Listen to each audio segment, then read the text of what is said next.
Welcome to special analysis. నేను రమా మండవ. ఈ రోజు అనాలిసిస్లో భాగంగా మనం తీసుకోబోతున్న టాపిక్ ఏంటంటే, ఇక్కడ చూసినట్లయితే హిందూపూర్ సీమలో సింహం బాలయ్యే. యాక్చువల్గా మనం చూసినట్లయితే కూడా రాష్ట్ర వ్యాప్తంగా కొన్ని సీట్లు ఎప్పుడు కూడా హాట్ సీట్లుగా ఉంటూ వచ్చినాయి ఎన్నికల కంటే ముందే.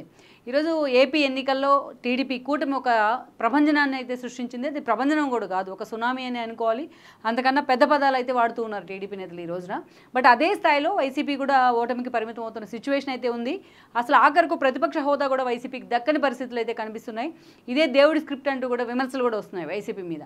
సో అదంతా ఒక ఎత్తు అయితే, ప్రత్యేకించి టీడీపీలో ఫోకస్ చేసిన కొన్ని సీట్ల మీద వైఎస్ఆర్సీపీ అంతకంటే ఎక్కువ ఫోకస్ చేస్తూ వచ్చింది. లైక్ చంద్రబాబు నాయుడు పోటీ చేసిన కుప్పం కానీ, పవన్ కళ్యాణ్ పోటీ చేసిన పిఠాపురం కానీ, అదేవిధంగా చూసినట్లయితే లోకేష్ పోటీ చేసిన ఏదైతే మంగళగిరి కానీ, ఇక ఆఖరిగా చూసినట్లయితే బాలకృష్ణ పోటీ చేసిన హిందూపురం కానీ, ఈ 3 సీట్లలో 3 చోట్ల మహిళా అభ్యర్థులనే పెట్టింది వైఎస్ఆర్సీపీ. ఒక్క కుప్పం తప్ప. కుప్పంలో భరత్ పోటీ చేశారు చంద్రబాబు నాయుడు పైన. అదేవిధంగా చూసినట్లయితే మురుగుడు లావణ్య లోకేష్ పైన, ఆమె కూడా ఓడిపోవడం జరిగింది. లోకేష్కు అత్యధికంగా భారీ మెజార్టీని సాధించారు మంగళగిరి స్థానంలో. ఇక మరోవైపు చూసినట్లయితే పిఠాపురంలో వంగ గీత కూడా ఓటమి పాలైంది. పవన్ కళ్యాణ్ కూడా అదే స్థాయిలో 70,000కు పైగా మెజార్టీ సాధించారు ఆయన. ఇక ఈరోజు చూసినట్లయితే ఇక్కడ ప్రత్యేకించి హిందూపూర్ గురించి మనం చెప్పుకోవాలి. ఎందుకంటే హిందూపూర్లో బాలకృష్ణది ఇది హ్యాట్రిక్ గెలుపు. గతంలో ఆయన చూసినట్లయితే తన తండ్రి మరణం తర్వాత టీడీపీతో కొన్ని రోజులు అసోసియేట్గా ఉంటూ వచ్చారు. టీడీపీకి అవసరమైన చోట ఆయన పార్టీలో వితిన్ ద పార్టీలో లేకపోయినప్పటికీ ఎక్స్టర్నల్గా మద్దతు ఇస్తూ వచ్చారు. లైక్ 2009 ఎన్నికల సమయంలో యోగర్జన్ లాంటి అంశాలు కానీ, చాలాసార్లు టీడీపీకి అవసరమైన చోట ప్రచారం చేయడం కానీ. ఎప్పుడైతే తన కూతురు బ్రాహ్మణిని తీసుకెళ్లి నారా లోకేష్కి వివాహం చేశారో అప్పటి నుంచి చంద్రబాబు నాయుడుకి ఆయన ఆప్తబంధువు అయ్యారని అనుకోవాలి. ఇక ఆ తర్వాత నుంచి కూడా బాలకృష్ణ అంత ప్రత్యక్షంగా రాజకీయాల్లో లేకపోయినప్పటికీ, బట్ 2014 ఎన్నికల్లో మాత్రం బాలకృష్ణ ఎమ్మెల్యేగా పోటీ చేయాలనుకున్నారు. చంద్రబాబు నాయుడు కూడా ఈ విషయంలో ఇనిషియేట్ తీసుకున్నారు.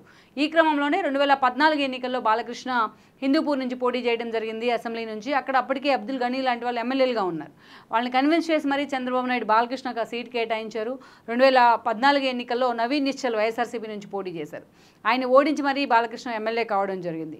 ఇక వేరేజ్ మనం చూసినట్టయితే 2019 ఎన్నికలకు వచ్చేటప్పటికి అది వైఎస్ఆర్సీపీకి ఒక క్లియర్ కట్ వేవ్ తీసుకొచ్చిన ఎన్నికలు అవి. One side wave, 151 seats.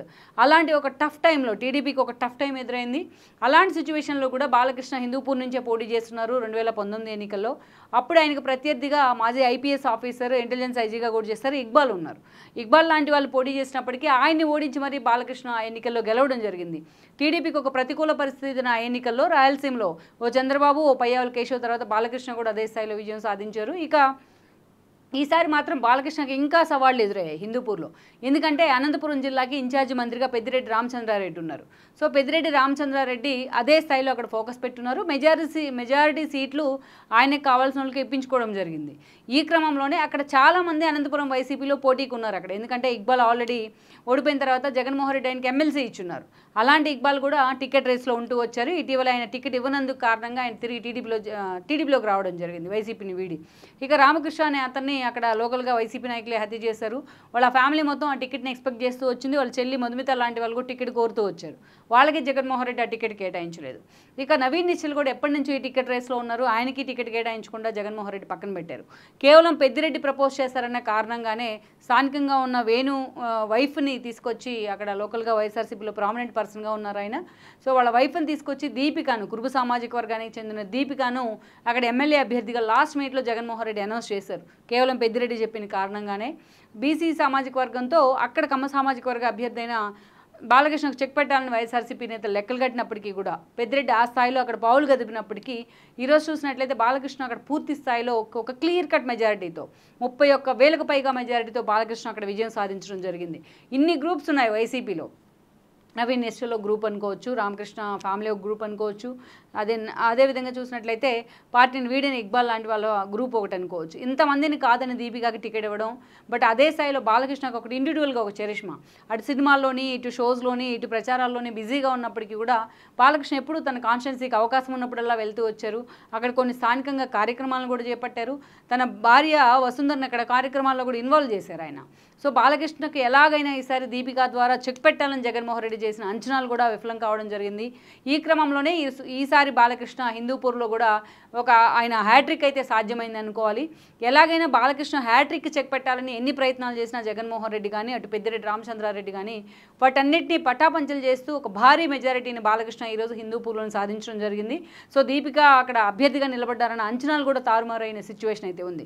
అయితే ఇక్కడ బాలకృష్ణ ఫ్యాన్స్ అందరూ ఆశిస్తుంది ఏంటంటే ఈసారి చంద్రబాబు నాయుడు క్యాబినెట్లో హ్యాట్రిక్ కొట్టారు కాబట్టి బాలకృష్ణ ఈసారి తప్పకుండా ఆయన క్యాబినెట్లో మంత్రి కాబోతున్నారని అంచనాలు వస్తున్నాయి. లెట్స్ సీ, దానికి ఇంకా టైం ఉంది కాబట్టి ఓవరాల్గా మనం చూసినట్లయితే మాత్రం బాలకృష్ణ హిందూపూర్ నుంచి హ్యాట్రిక్ కొట్టడం ద్వారా ఒక మంచి మెసేజ్ అయితే ఇచ్చే ప్రయత్నం చేశారు అనుకోవాలి వైఎస్ఆర్సీపీకి. సో అదే సమయంలో వెనక ముందు ఆలోచన లేకుండా ఒక కొత్త అభ్యర్థిని తీసుకొచ్చిన ఏదైతే జగన్మోహన్ రెడ్డి పెద్దిరెడ్డి రామచంద్రారెడ్డి వ్యూహం అయితే బాలకృష్ణ దెబ్బకు పటాపంచలైందనే మనం అనుకోవాలి. సో ఇది హిందూపూర్ పరిస్థితి.